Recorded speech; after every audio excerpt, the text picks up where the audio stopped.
Grand evening. Welcome to Viata's Tiny House Village. This is a very special day, special night because we are no longer attached to Blog Talk Radio tonight. It's just you in my village here and Facebook for now and onaireverywhere.com. We had to say goodbye to Blog Talk Radio and they said goodbye to us. And I got to get all my files out of there before the end of the month. But thank you for being with me. And pardon me, I'm going to be coughing probably because there's a sun flare or it's just the cold weather in Florida. But something has just stirred up my detoxing elements. And that's what I'm calling them because I had a headache so bad for this week for 3 days and that went away. And then it kind of circulated into my hip.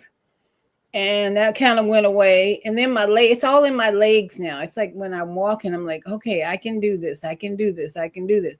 And then the cough is coming and going. But I'm just grateful to start this 7th moon. Yes, this is the 7th moon. And it's actually going to be a full moon, I think, tonight.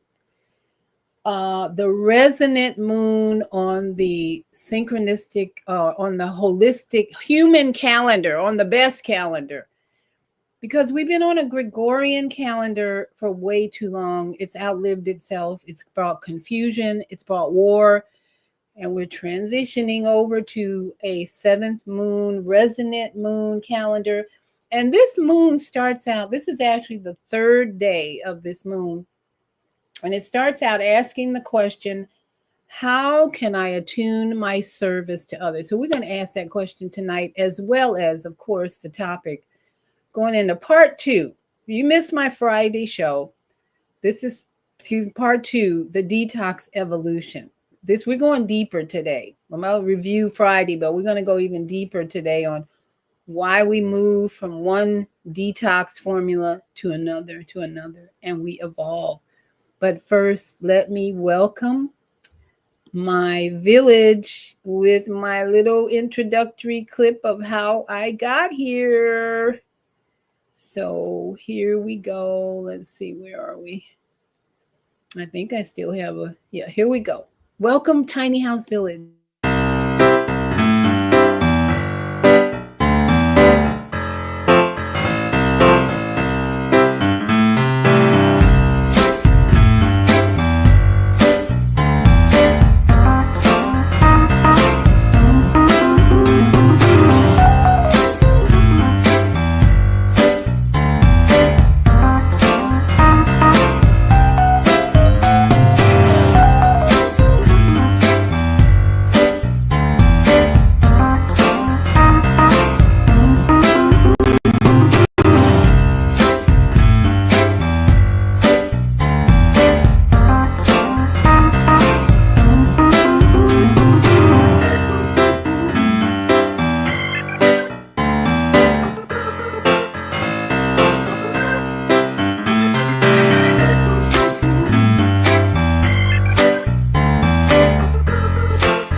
That's just a portion of my journey that I've been on for the last 7 years now of tiny house communities, tiny house living. And I just love it. And I promote it in every way I can, being a minimalist and not being materialistic. And I'm really trying to teach my family about plastic. Get rid of the plastic, please, and the polyester. But as I said, we're in the 7th moon, and I want to show you this beautiful book that I'm studying, The 13 Moon Almanac of Synchronicity. This is just a great way to come out of the Gregorian brainwashing time cycle. And with this is again, I'm asking, how can I attune my service to others? Attuning meaning how can I be more harmonious or aware of what is needed in my community, what is needed with my friends, family, that kind of thing. Now, I overdid myself recently in being of service. And I think that's why I'm a little congested and not congested, but I was coughing. I had the worst headache. Oh my goodness. Solar flares. I'm just blaming it on solar and just overextending ourselves. When I think of how can I be of more service or attune my service, I got to be careful as an empath, not to get too close for too long to people who are going to drain my energy. You know what I mean? And that's kind of what I did. And I didn't get any really lifting up at the time. So I'm restoring, I'm loving me more than ever right now. I'm just taking good care of me. I am drinking some nice hot lemon, honey, cayenne water. That's it. It's keeping my throat moist. It's getting rid of the mucus and helping me feel good. Because it's in the 30s and 40s in Florida. That's another reason why my body just went crazy. It's like, who brought the north wind down here in Florida? Get out of here. But we adjust. It won't last long. So we're grateful. So let's just get into our drumming. We're still going to do our drumming here every Sunday night, even though we don't start out with our intro like we usually, but we're going to do our drumming. Why? Because we want we want to bring in the ancestors. And I believe drumming is one way to connect to our beautiful ancestors with the rhythm of music and harmony. And that's one way I believe we can be in more attuned to service and harmonious is drumming. So let's bring in Becca Shea. She's one of my favorites. She's still here. I may find a replacement, but I love her music. And this video is just brings in the energy of harmony. So we're going to bring in Becca Shea here to start us off on this journey of part 2, the detox evolution. I got a lot to cover with you tonight that's going to really help you, I think, to be more empowered, more enlightened in every way. So let's just bring in the drums and Becca Shea first. And has blood has run some people forgot. From every tribe and language, people, every nation. Where warriors are falling, there's a resurrection coming. It's your time to rise and shine. Wake up, you sleeping giant. Those of injustice are being healed by the peace of Yahweh. It's bringing us power through unity. Where warriors are falling, there's a resurrection coming. Tribals come alive. Yeah, wake up, you sleeping giant. Your heartbeat, I feel it. Yeah, I feel your heartbeat. I feel it. Yeah, I feel your heartbeat. I feel it. I feel your heartbeat. I feel it. I feel it. Yeah, I feel it. Yeshua, bring us together. Bring us together. We cry. Yeshua, bring us together. Bring us together. Together we cry. Yeshua, bring us together. Bring us together. We cry out for your heartbeat, oh, your heartbeat. This is the hour to know whose side to stand by. Raise up the standard in battle for every fellow tribe. Our warriors are fighting, there's a revival igniting. Search for such a time. Yeah, arise, you blazing fire. Brave and stand firm and listen to your destiny. The rhythm of our Father moves with victory. Where warriors are fighting, there's a revival igniting. So my soul God, and arise, blazing fire. Your heartbeat, I feel it. Yeah, I feel your heartbeat. I feel it.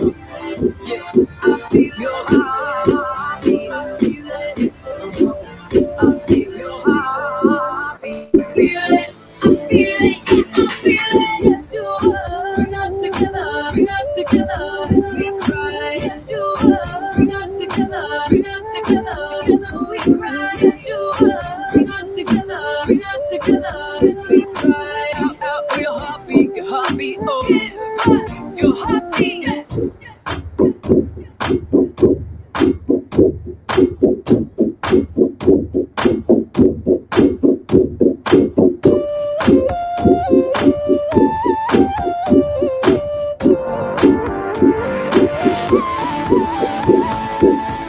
bring us together, bring us together.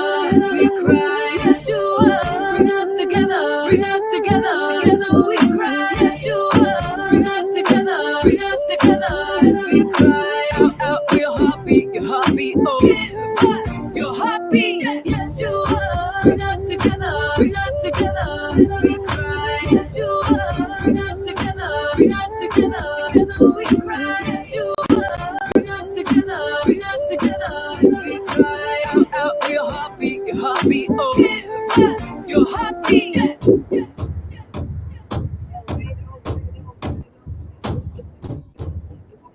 All right, all right.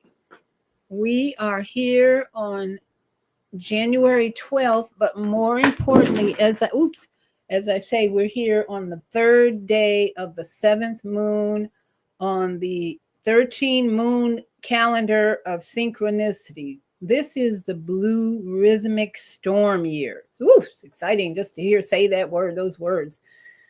It's not the Gregorian year or anything like that. So we want to take full advantage of the full moon energy tonight to absorb new light, new wisdom tonight, new joy, joy.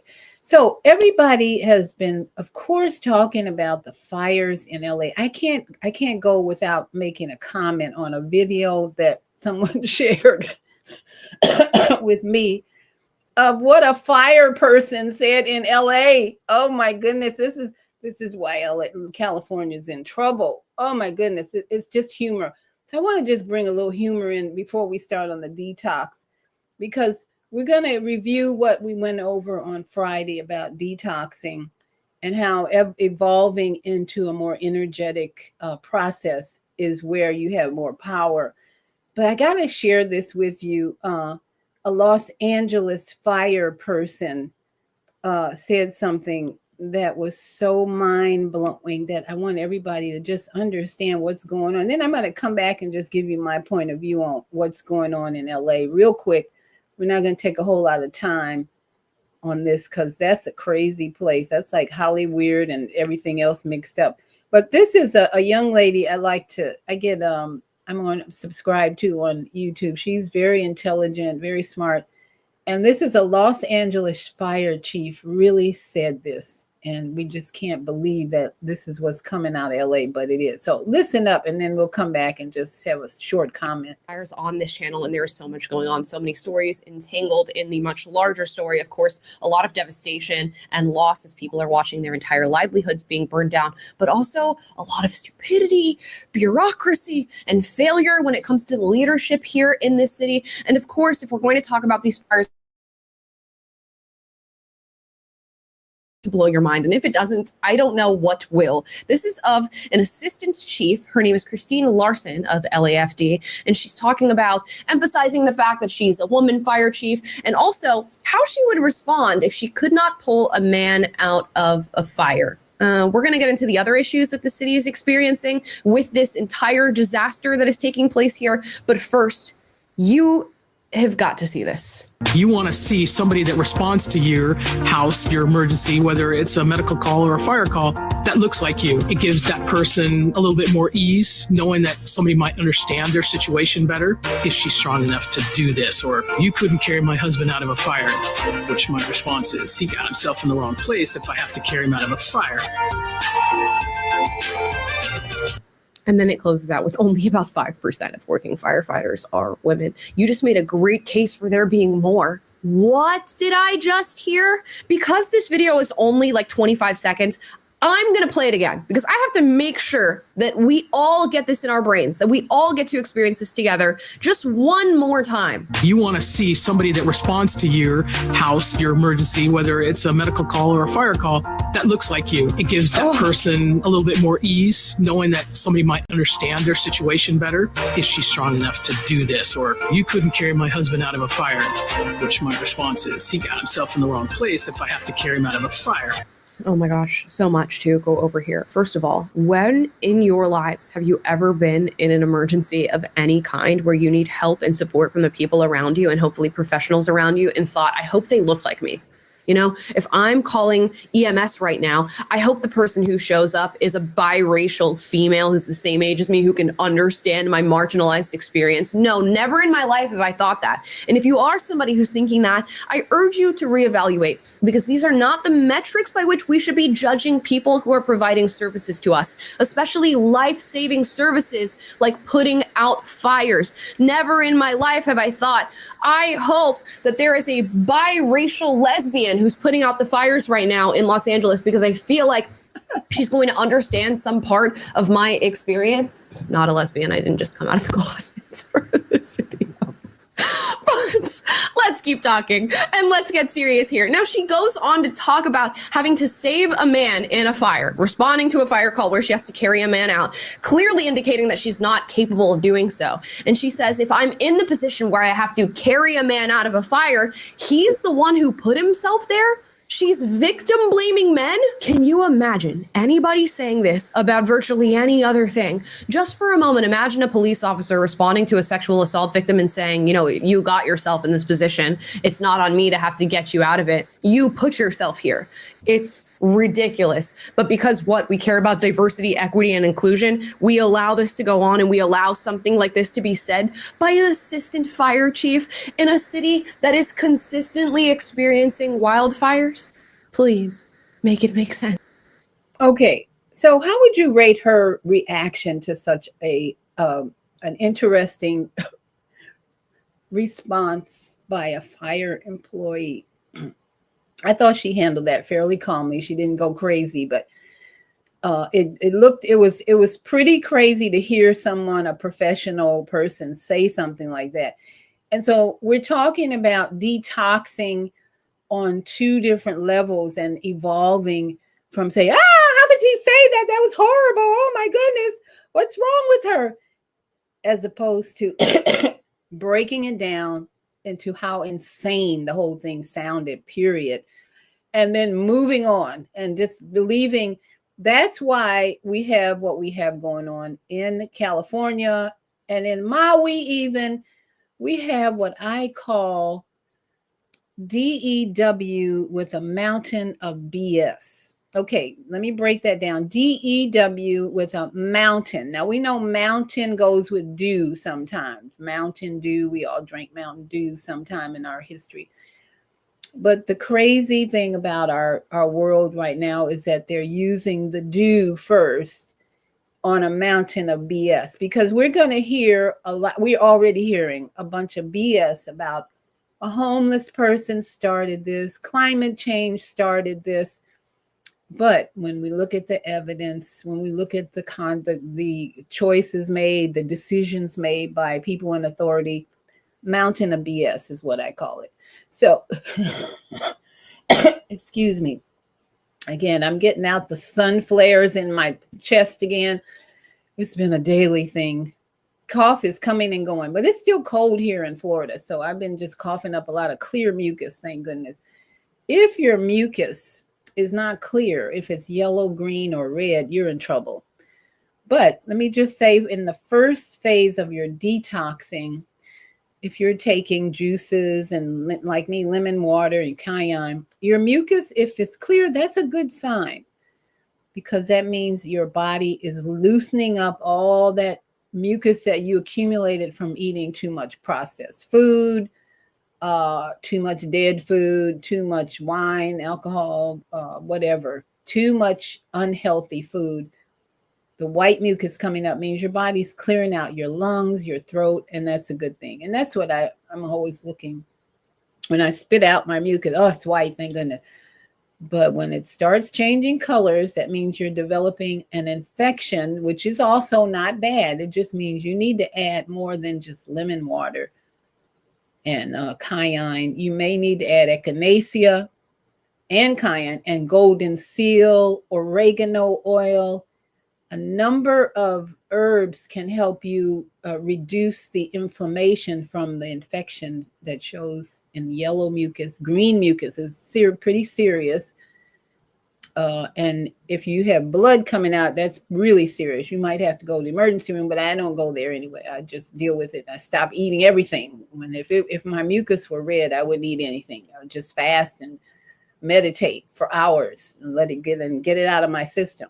It's up to you. I'm not a doctor, but from my experience, the degrees of mucus coming out of your body while you're detoxing are a good sign for you. You just need to know how to respond to it and help your body along with the process of getting rid of what you don't need. Now, this is something I've been talking about a lot lately with friends and people who don't know how to let go. They're having a hard time letting go, not realizing that the value of letting go is so much benefit, so many major developments come through, positive developments come through when you let go, and your body, that's what your body is meant to do, from one end to the other. Coughing, mucus coming out of the nose, let go. That's what detoxing is all about.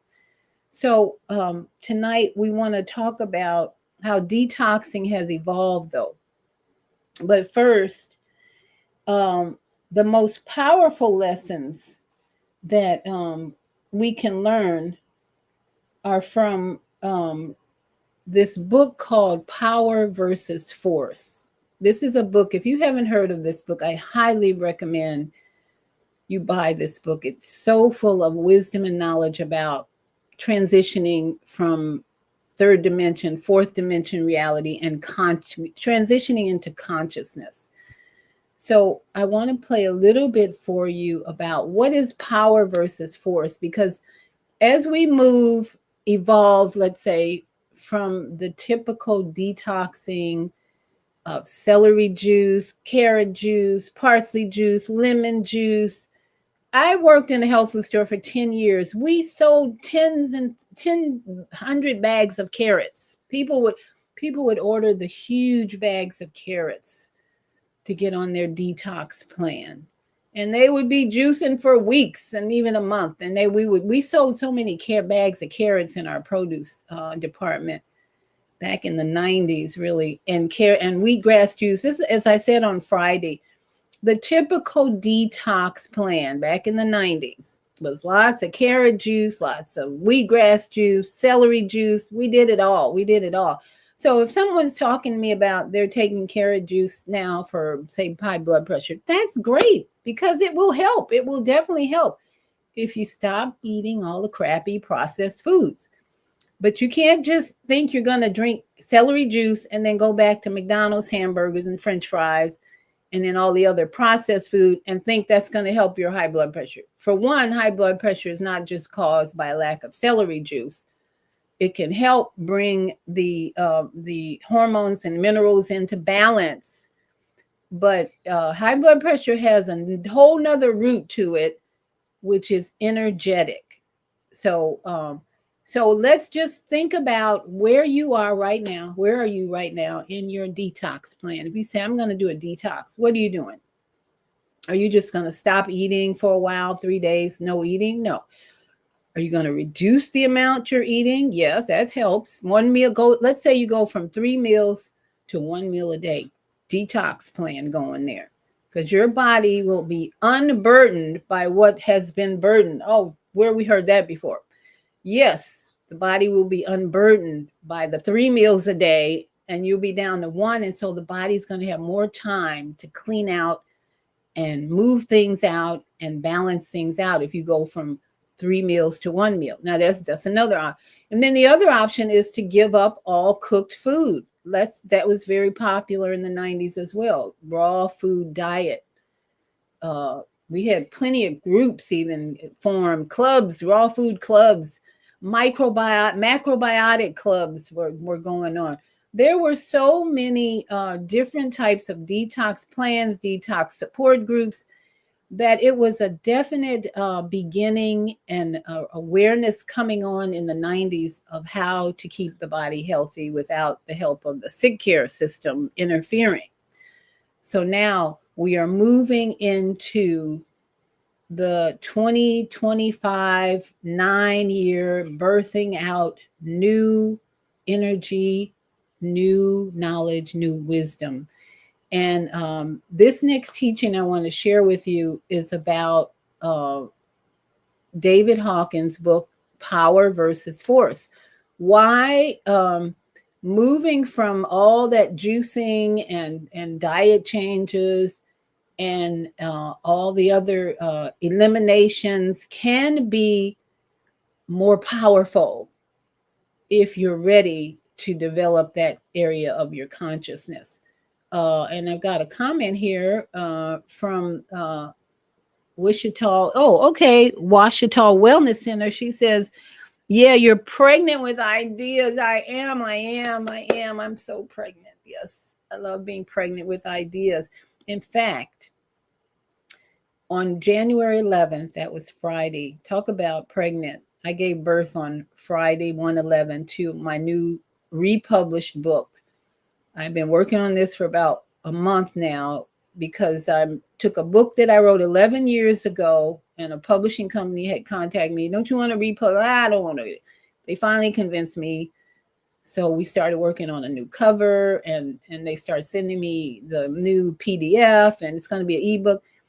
And finally, after they came back from their Christmas break and they sent me another editing I did, and on January 11th, I said, I'm done. This is it. We're going to just put this baby out there. So you're right. I gave birth on Friday to a new republished book, 1/11. I wasn't even aware that it was January 11th until after I had sent them the last editing.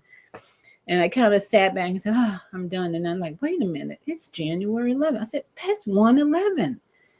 11 years ago, the book was first published. Redid it, gave birth, thank you, Washita, gave birth on January 11th to a new baby. Oh, I hope the baby's going to be great. I know it is, because it's been just a divine energy going in this whole process. So we're going to look at what's the difference between the power of energy in your life, using energy in your life, especially your emotions, to manage your life, versus force, the force of your pride, your ego. It's a lot easier and it's less suffering. So here's a little description of David Hawkins' book, Power versus Force. If you haven't read it, I highly recommend it, because it explains the lessons, the powerful lessons, and the difference between coming out of suffering. Because I have learned that even if you're juicing a lot and doing all those good things, you can still die from cancer or anything else. This is experience talking now. 30 some years of watching customers come in the health food store, buying all those carrots, buying all the celery, buying all those supplements, doing all those things in the health food store. And then I hear that they died of cancer. I'm like, what? How could that happen? They were in here every day. Power versus force. Take a listen and you'll understand why people who do all that work on the outside and they don't do the inner work can still suffer and die. So this explains partly why, how the levels of consciousness impact our lives. Called Power versus Force by Dr. David R. Hawkins. This book explores human consciousness, the nature of power, and how individuals and societies operate at various levels of awareness. It blends philosophy, psychology, and spirituality to offer a new way of understanding human behavior, motivation, and truth. At its core, Power versus Force introduces us to the idea that there are two distinct types of energy at play in the world: power and force. Power, as Hawkins explains, is grounded in truth, integrity, and harmony, while force is associated with control, coercion, and manipulation. These two energies define how we interact with the world and determine the outcomes of our lives. Let me walk you through some of the key concepts from this book, starting with Hawkins' exploration of consciousness. The first important point is understanding the levels of consciousness. A central idea in power versus force is the concept of a map of consciousness, which Hawkins developed to categorize and measure human consciousness on a scale from 0 to 1,000.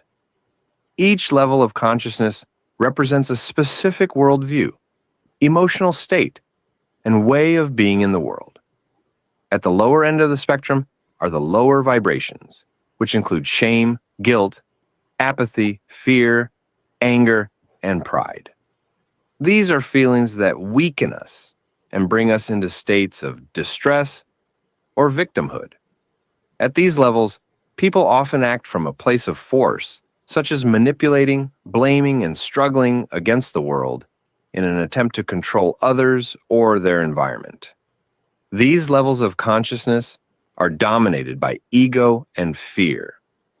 As we rise higher up the scale, we begin to encounter levels like courage, neutrality, willingness, acceptance, and reason. These are states where people begin to transcend the need for control. They operate from a place of openness and strength, and they start relying on inner power rather than external force. The highest levels on Hawkins' scale are love, joy, peace, and enlightenment. Here, individuals are deeply aligned with truth, compassion, and unity. They act from a place of inner power where they effortlessly influence the world around them without force or manipulation. It is in these states that one truly embodies what Hawkins calls power. Now let's dive into the difference between power and force. So, what exactly is the difference between power and force? Force is the energy of struggle. It's rooted in control, opposition, and domination. When we act from force, we try to push against the world to make things happen. It's the energy of the ego, of fear, and of separation. People who use force rely on their position, authority, or physical might to get what they want. However, force is unsustainable. It requires constant effort, and it inevitably leads to resistance, conflict, and suffering. Power, on the other hand, is effortless. It flows from a deep connection to truth, love, and integrity. Power is about influence rather than control. It does not impose or coerce. Instead, it draws people in through its inherent strength and magnetism. Power aligns with the natural order of things, and because of this, it lasts. Where force depletes energy, power is self-reinforcing and creative. Let's consider an example. Think of historical figures like Mahatma Gandhi or Martin Luther King Jr. These leaders were embodiments of power. They didn't need to use force or violence to achieve their goals. Instead, they operated from a place of truth and justice, and their movements inspired millions. Forceful regimes have come and gone, but the power of their message endures.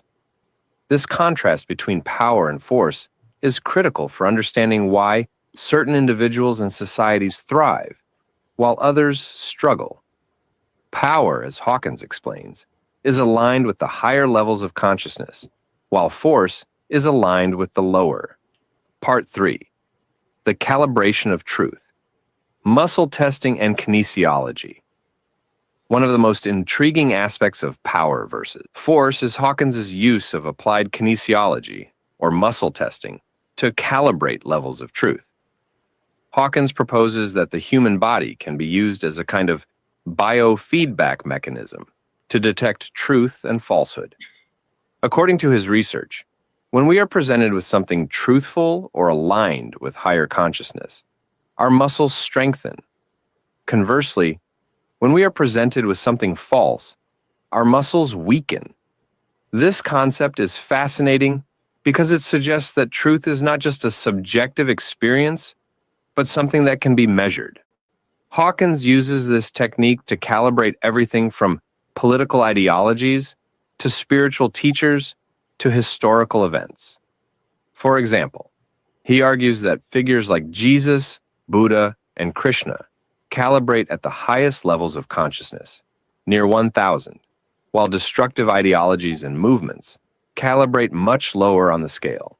While some may be skeptical of the use of muscle testing as a scientific tool, the broader point that Hawkins is making is about the innate human capacity to sense truth. He argues that we all have an intuitive understanding of what is true and what is not, but our connection to that truth can become clouded by lower states of consciousness, such as fear, greed, or hatred. 4. The role of ego and the path to higher consciousness. A significant portion of Power versus Force is devoted to exploring the role of the ego in human life. According to Hawkins, the ego is the part of us that operates from force. It is the voice of separation, fear, and competition. The ego is constantly trying to control the external world, protect itself, and assert its dominance. Hawkins suggests that much of the suffering we experience in life comes from the ego's attachment to force. The ego thrives in the lower levels of consciousness, where it seeks power through manipulation and control. However, true power, higher consciousness, comes from transcending the ego and aligning with something greater than ourselves. The path to higher consciousness, then, is about surrendering the ego and embracing truth, love, and compassion. So, Hawkins speaks of a spiritual journey in which we move beyond the illusions of separateness and into the realization of our interconnectedness with all life. so far, I hope what you're getting from his book is that he helps us understand that your truth is in your muscles, really. That your body knows what's true and what's not. And it's the ego that gets in the way of understanding that energetic part of us. Okay. So you have some people who might say, well, what I'm doing is the best thing I can do and it's going to work. I know it's going to work because it's working for me. And that might be fine. But my experience, I'm telling you, is that what you think is going to work for you is probably not, because the statistics say that most people don't get success in just that one way of doing something. There are other higher ways. There are higher ways to do things. David Hawkins' book gives you a map of consciousness where fear, anxiety, regret, grief, all these energetic properties in your life, energetic aspects of your life are in the force part of the equation. When you have ego working, I'm going to compete, I'm going to be better, I'm going to be smarter, I'm going to dominate, I know what I'm doing. Instead of cooperation, harmony, let's go up to the higher level of peace and love and joy and harmony. Then there's a force involved that's not going to work, because that's how your muscles know it's not going to work. And when you have the experience along with it, that shows you that people who depend on outside elements to change the inside of your body are going to be disappointed. Now, why is that so? Well, we have something called the chakra system. Most of us are aware of chakras, right? And that's the energetic part. That's the evolution of detoxing. The detox is mostly physical for most of us who are in that early stage or kindergarten stage of detoxing. It's mostly physical. I got to do the carrot juice. I got to do the wheatgrass. I got to fast. And fasting is nothing wrong with fasting, because that's part of the equation. But they, depending on that as the solution and not looking into consciousness and the energetic part of us, these chakras, energy centers rolling around, telling us that your energy center is out of balance if you have prostate cancer. Your energy center is out of balance if you have high blood pressure. Even you're out of balance. So how are you going to fix it? Well, I'm going to drink a lot of juice. Okay, that might help, but it's not the solution, because our energy centers are more important in power versus force. The force comes in the third dimension. I can do all these good things, juicing, eating a raw food diet, and I can run a lot and walk a lot and do yoga and do all these exercises, but I'm not paying attention to all the negativity going on inside of me, the anger, the resentment, the regrets, the grief, the ego. So there's one person who's very good at pointing out the levels of consciousness and the chakras. So I want to play this person who introduces us, Joe Dispenza. If you haven't heard of him, he's a great teacher on the energetic elements that we need to pay attention to that help us evolve from the detox of the past into the detox of the present, where you pay attention to your energy centers and all the emotions that disrupt those energy centers. So this is a little, I'm going to play part of a clip. Once you unlock the chakras, that's where you have evolved. You are really evolving from the gotta juice carrots 10 times a day, gotta do coffee enemas every day, gotta do this every day, gotta do all this. We gotta run 40 miles a day, all this out third dimensional activity. But when you unlock the chakras, all that energy in the force area becomes power. So this is Dr. Joe Dispenza teaching about the chakra energy part of us that helps us evolve from the typical detoxing that we have been used to doing. So much life force that it can create another human being. That's a lot of coiled up energy. All of that energy can make it to your heart.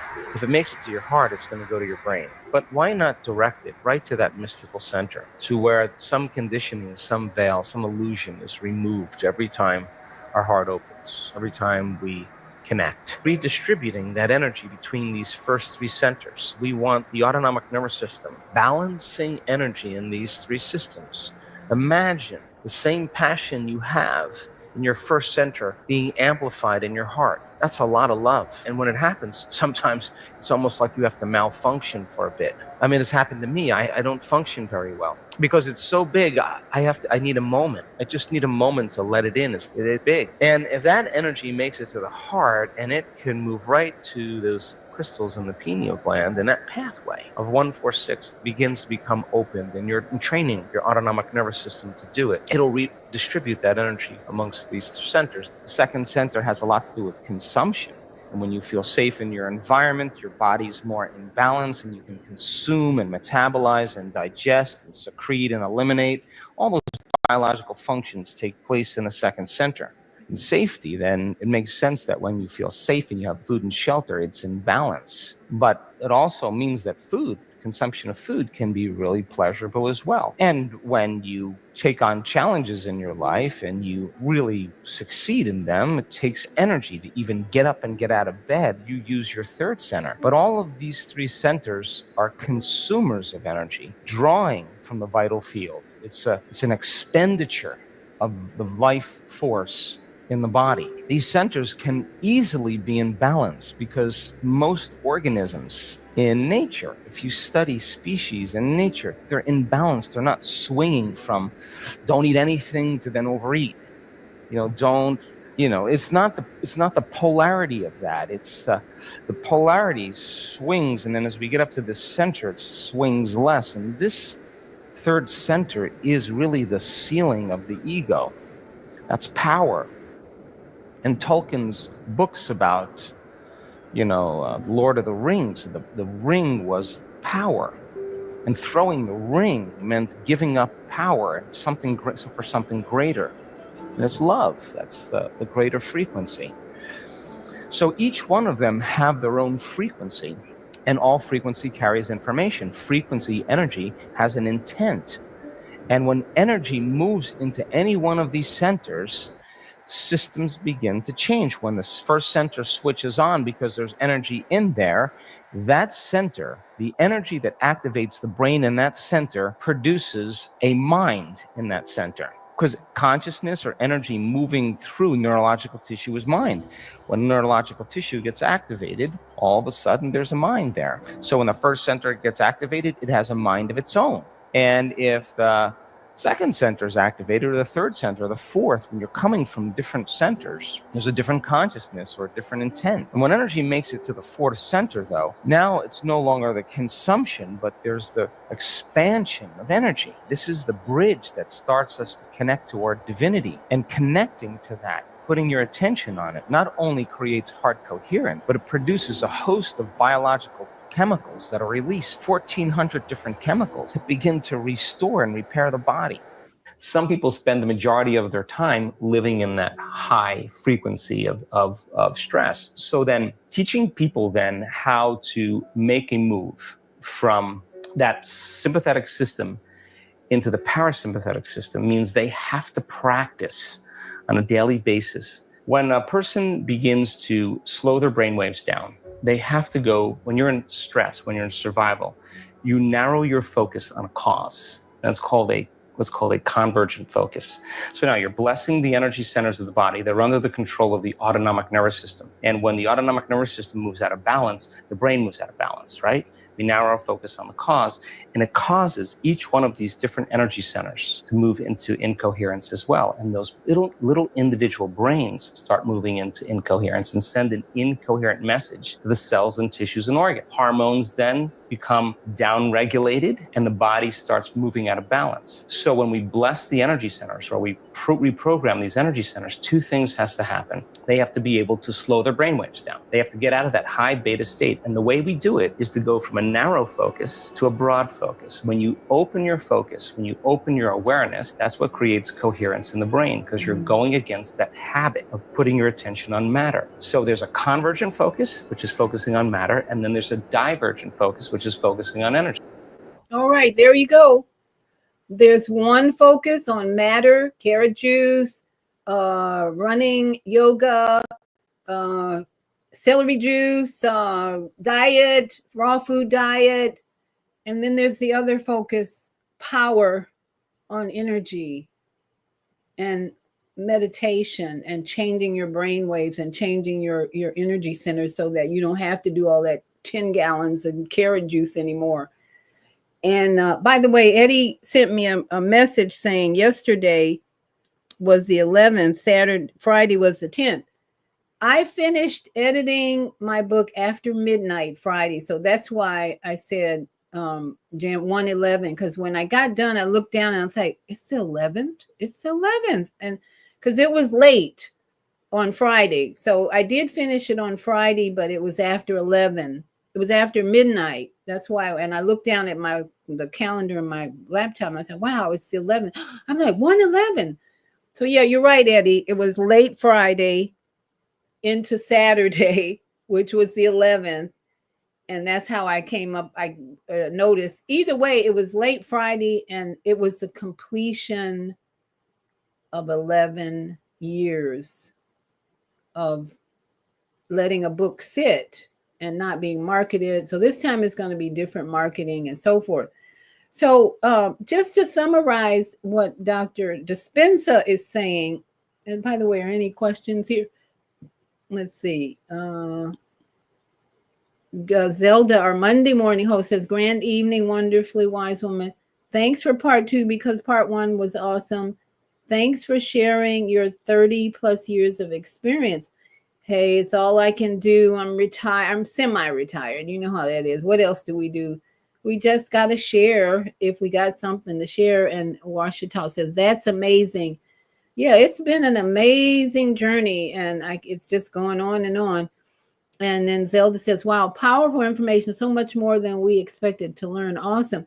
So what Dr. Spencer just pointed out, you've got the the power, the force on one hand, the physical, the carrot juice, the diet, the raw food, all the things. Oh, worked so hard to do. I did Hulda Clark's book. I probably put more energy into that book. The Cure for All Cancer.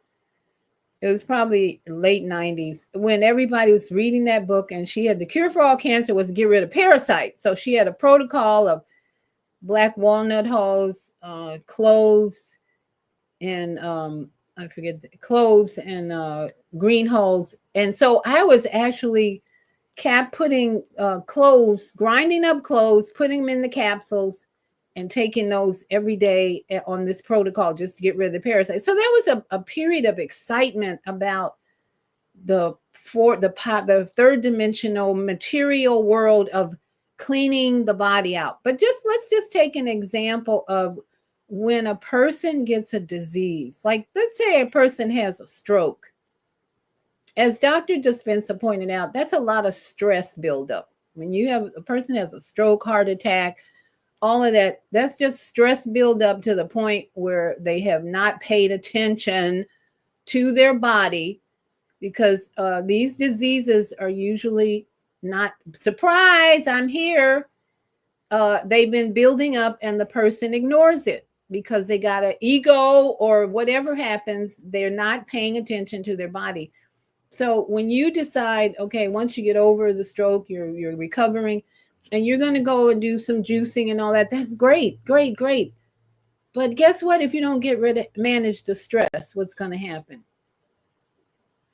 The body is going to receive the same messages in each center, especially as Dr. Dispenza says, your heart center is not filled with love for self, love for others, and less ego and less pride, then the whole chronic disease will show up again. And a stroke, by the way, is giving up resistance, rather die than change. That's pride, and a rejection of life. So all the things Louise Hay says about disease and chronic disease are true, but we want to help everybody move from the third dimensional aspect of disease and health, detoxing, into energy. We are energy beings. That's how we can get an EKG out of this body. And that's what gives us the power to go to a level of awareness that we can do much more by meditating and honoring the bigger part of ourselves, which is connecting to the cosmic energy, and especially connecting to the new 13 moon calendar. We're going to bring that up each time I'm on, that we need to start thinking about a new cycle of days that are not connected to the Gregorian confusing calendar of war and disharmony. So tomorrow, Zelda is going to be honoring Dionne Warwick and those who paved the way on Monday Morning Mindfulness.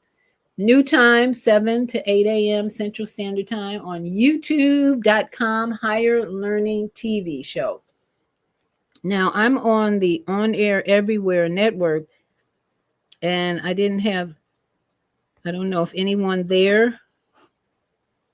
Do we have anyone on the On Air Radio Net before we say goodnight?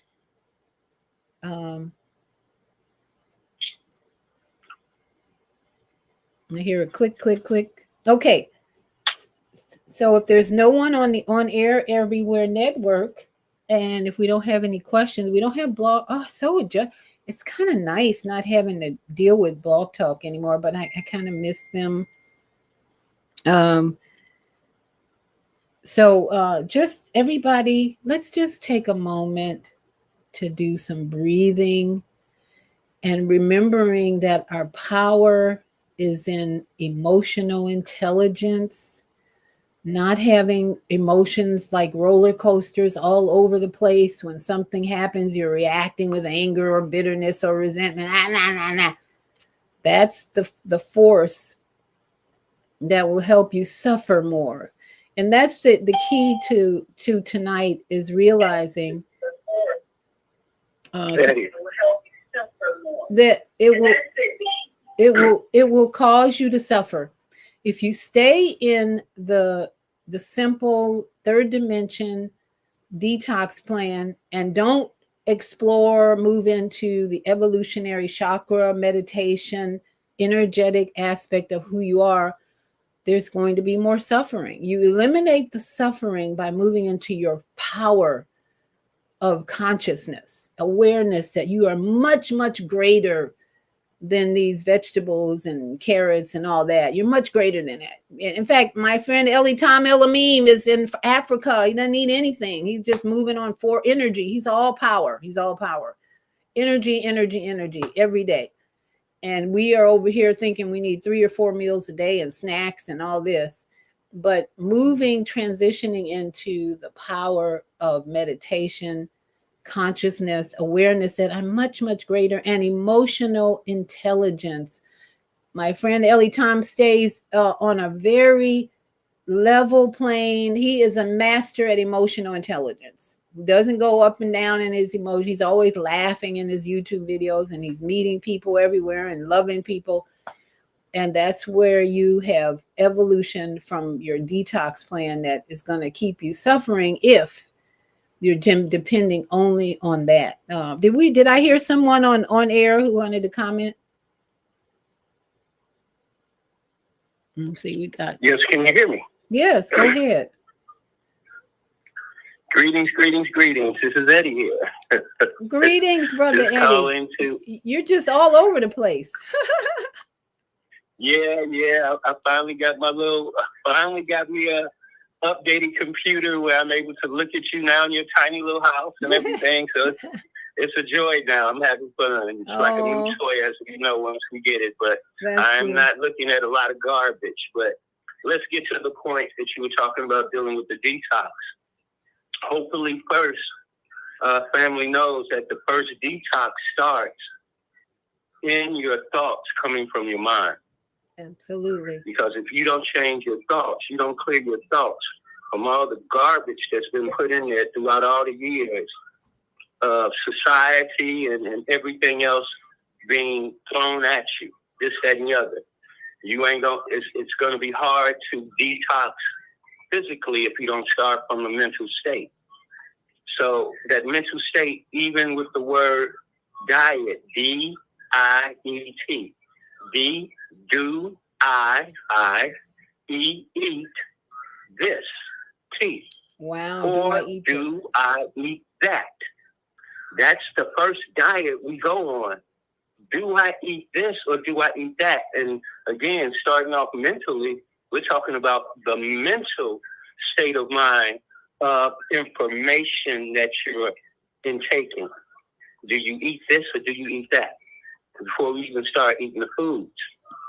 And from the earlier video that you played, which was great, I've been saying this for years, that once we get on that spiritual plane, those higher 4 chakras, and leave the lower 3, your spirit is already connected to the other spirits of truth that are magnetic. We are pulling one another together. It's called the gathering. We're coming together, and a lot of us still, because we haven't eaten the right foods, starting with the mind, don't even sense when the right people around us. But as you stated earlier, that when you're around a lot of vampires, energy vampires, to drain you, you know it. Just like when you're around people who give you that energy, your muscles and your spirit is part of that muscle, intangible muscle that you have, that basically recognize before we consciously recognize the people that we're in touch with. It recognizes, it's pulling us in. And it's basically, it's a magnet, just like a magnet has 2 ends. One end repels and the other one contracts. The spirit contracts those who are truth and righteousness, and it repels all the lies. So hopefully we will get in tune with yourself get in tune with self first. And again, do that dietary action of, do I eat this or do I eat this or that from the first things we hear? Do I even want to listen to this person? Is this person giving me garbage?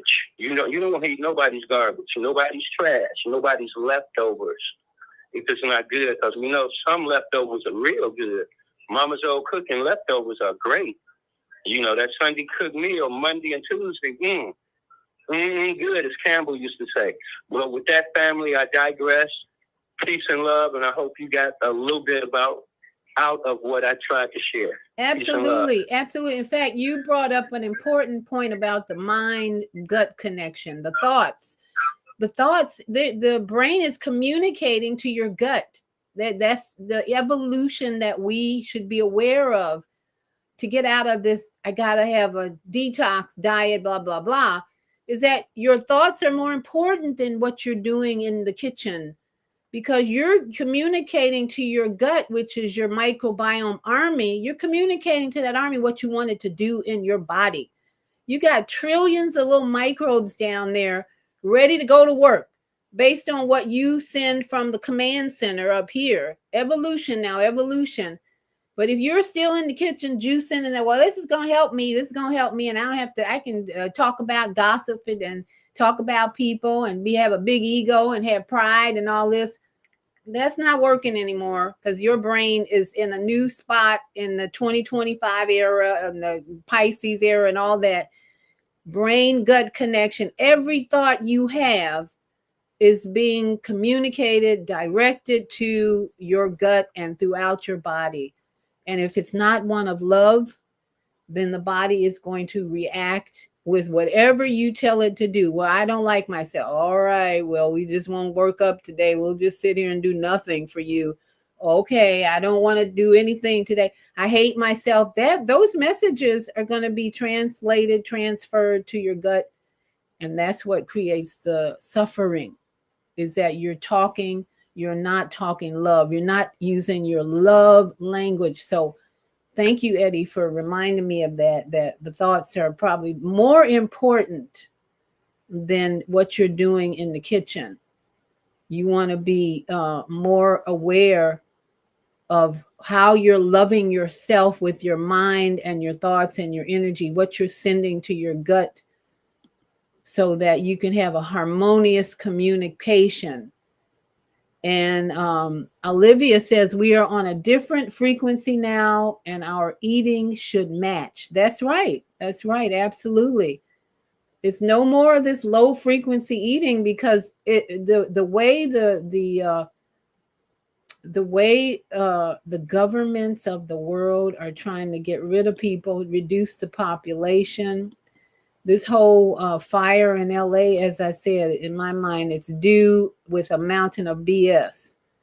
Because if you know what do is, if not, I'm not going to spell it out, because you should know that by now. If not, do your homework, because that's what they did in Maui. Just go to Maui. They have people actually confessing that that's exactly what happened in Maui. The do with the mountain of BS, because they've been pouring down the BS for all these years after that. Now we know what's really going on. Something's going on in California. They want the land, blah, blah, blah. And then they're talking about paying Californians 100% to rebuild their houses. What about North Carolina? $750? Stay calm. Stay calm. Don't get upset. This is all a show. This is all a comedy show in many ways.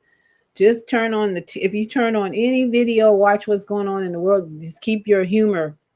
Don't get upset, because it's really a drama show going on, and we have to maintain emotional intelligence to maintain our own health.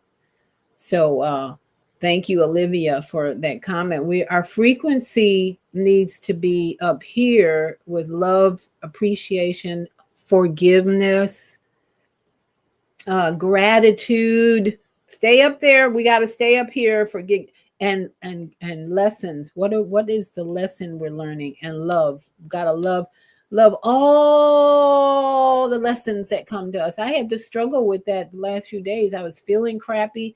Said, why is this happening to me? Oh, come out of it. Slap her. Get out of it. And I just started getting into the lessons. I'm reading this great book about Dr. Gladys. She's the 125-year-old doctor who just recently died. Just great lessons. Her whole life was all about what's the lesson in this? How can I learn from this? And Olivia says, all the fruits of the Spirit. That's right. You know, the fruits of the Spirit: love, joy, happiness, gratitude, and more gratitude. The more gratitude you show, the stronger you're going to be, and the quicker you're going to recover. Instead of being in victim mode, it'll be strength, because the universe is going to honor all of us who are mature and conscious. So I can't even, I'm wanting to go back to Blog Talk, season the blog, but we don't have a Blog Talk anymore. So thank you all for showing up. Anyone else in On Air Radio? Okay, so we're going to say good night. And let's see, we're going to say closing with the female solution closing. And don't forget, tomorrow morning, come back for, let's see, I thought I had the closing. Come back for Zelda Monday Morning Mindfulness. Okay, I don't know where that video went. And you're going to learn a little bit more about music and get in a meditative state, actually, because Monday morning is so much fun with Zelda, because she brings us the best the best look ever, and she brings beautiful sounds. I don't know why this wants to keep going away. She brings beautiful sounds and tones, and she just keeps it going for half an hour. The traffic, she just gives you a full display, a full breakfast. Let me say that. Zelda, you get a full breakfast with Zelda on Monday Morning Mindfulness, and it's a nourishing breakfast. That's the thing we miss in our diet, is what is and what is not, what is comfort and what is nourishing. We need to get back to understanding the difference between what nourishes us and what comforts us. And so best to stay, as we just heard, in high vibration with nourishment, not just comfort. All right, so here we go. We're going to say closing. Let's see, closing. Here we go. Nope, that's not it. I don't know why I keep getting different. All right, everybody have a good week, and we will see you tomorrow morning on the Female Solution, or on, on Monday morning. We've come to the end of our show today. If you missed any broadcasts, go to our website for the audio and video archives at www.thefemalesolution.com. On behalf of our team of radio hosts, I'd like to thank all of you who participated in today's discussions. And to our global family joining us from all around the world, we say thank you. To our family in China, xie xie. India, zhanyavad. Japan, arigato. Korea, kamsamnida. Russia, spasiba. Germany, danke. Poland, dziękuję. France, merci. Spain, gracias. Italy, grazie. Egypt, shukran. Ghana, madasi. Nigeria, eshe. South Africa, Ngiyabonga. Senegal, Jaref. Kenya, Asante. Israel, Toda. Pakistan, Shukriya. Afghanistan, Tashakur. Saudi Arabia and Palestine, Shukran. Assalamu alaikum wa rahmatullahi wa barakatuh. Thank you, and may peace be upon you, and the mercy of God and God's blessings.